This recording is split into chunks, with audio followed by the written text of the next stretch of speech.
Greetings wonderful people, and welcome back to another video. First off, Happy New Year's, and I hope that this year is filled with amazing games just like the last year.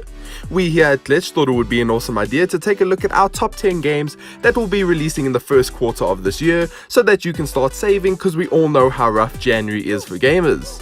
So let's get started.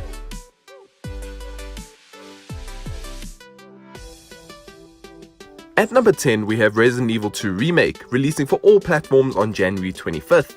Now, for those who were lucky enough to get the early access beta, you would have experienced how awesome and nostalgic it really was. Walking around those classic maps, seeing classic enemies, and even having the licker jump scare on the window. Taking us back to Raccoon City, Resident Evil 2 Remake is surely going to be a good one with a lot of great memories and gameplay. It's also said that there'll be 2 additional characters to play as named Hunk and Tofu. Those familiar with the Tofu Survivor experience from the original RE2 will no doubt love this and find it just as comical. At number 9 we have Crackdown 3, a long-awaited title finally being released on February 15th on Xbox One and PC after being delayed numerous times since its initial release date back in 2016. Devs promised Crackdown 3 to be an awesome sequel to its predecessor with even more crackdownness. It said that everything in the game will be destructible and that players could level an entire city if they choose to. The whole game kinda gives off a Just Cause feel, with the main objectives being you having to take down an organization of leaders by slowly wrecking their hold on the city and destroying their infrastructure. Overall, Crackdown 3 has a lot of promises that we really want fulfilled. Be it in the in-depth character progression, the free roam destruction, or even just some really fun and good gameplay, we can't wait to see what it is that it brings to the table.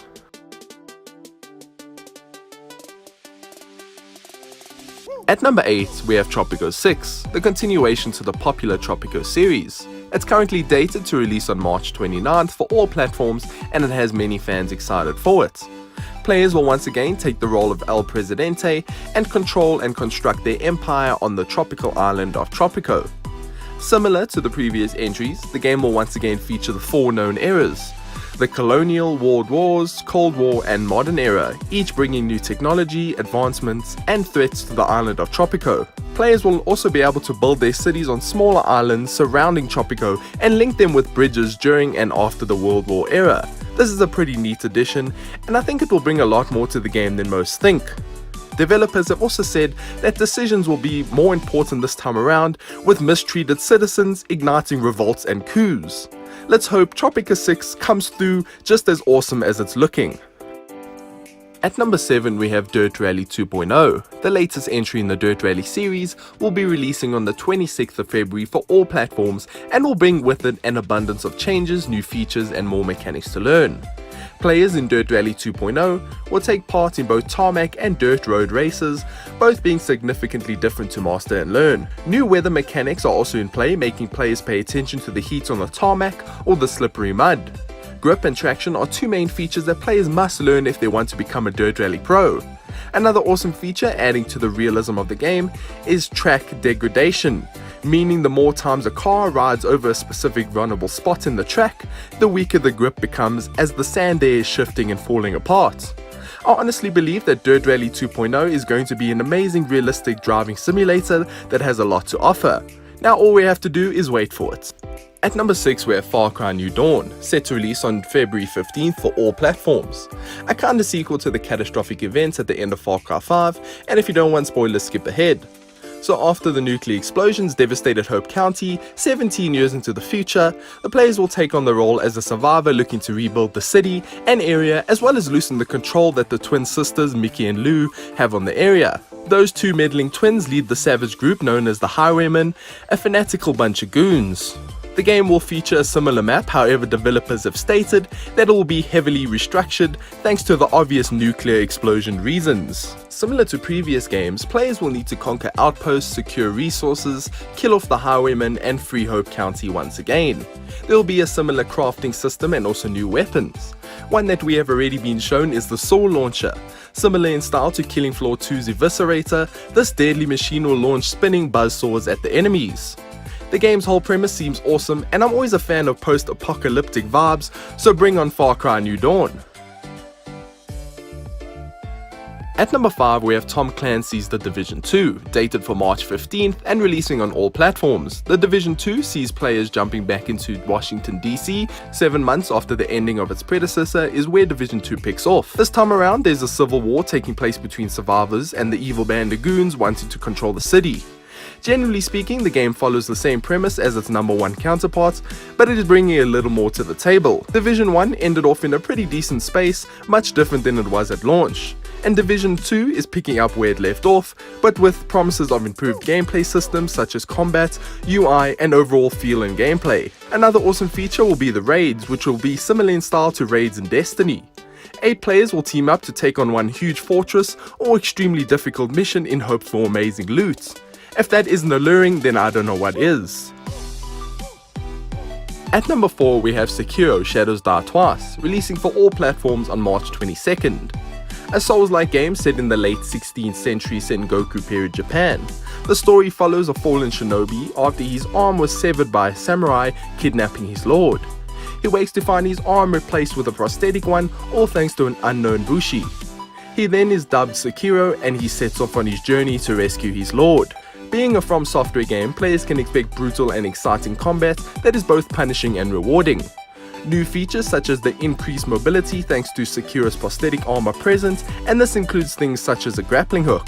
The combat is more focused on precision and decision making, as players must look for weaknesses and openings in their opponent's combat. Sekiro seems really promising, and for those Soulsborne fanatics like myself, will fill the void for quite a while. I can't wait to get my hands on Sekiro: Shadows Die Twice. At number 3, we have Metro Exodus, releasing on February 15th for all platforms. Exodus is a direct continuation of the ending to Metro Last Light and sees players take control of Artyom once again.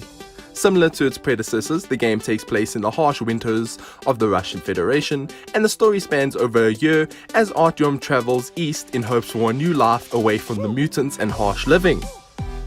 The game continues its combat style with similar enemies appearing such as mutated animals and enemies as well as hostile humans. The game's crafting system will also be returning, as players' main source of weaponry will be the ones that are crafted using scrap metal and old parts.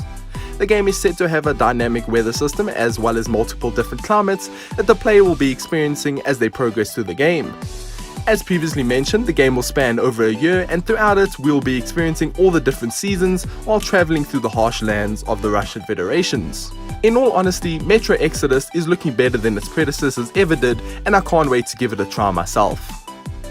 At number 2, we have Anthem, which is dated for February 22nd for all platforms. Developed by BioWare, Anthem is sporting some amazing looks, and from the closed beta some amazing feels too. The game sees players take control of a freelancer, a person who leaves the city bounds to explore the treacherous lands beyond the walls. Each freelancer has a fully customizable exosuit called a Javelin, which basically serve as different classes, as each Javelin is specialized for certain uses or purposes. Take the Colossus for example, a huge tank machine specialized in area of effect abilities and high health, clearly the tank of the group. The game features 3 other Javelins besides the Colossus, and this fits perfectly with its multiplayer outlook. The game will be 4-player co-op, but can be played solo. It will include fully fleshed out story missions, as well as promised endgame content such as dungeon-like experiences and raids. We've seen a lot of good things from Anthem, and we can't wait to get the full release so that we can experience everything it has to offer. At number 1, we have Kingdom Hearts 3, dated for January 29th for Xbox One and PS4.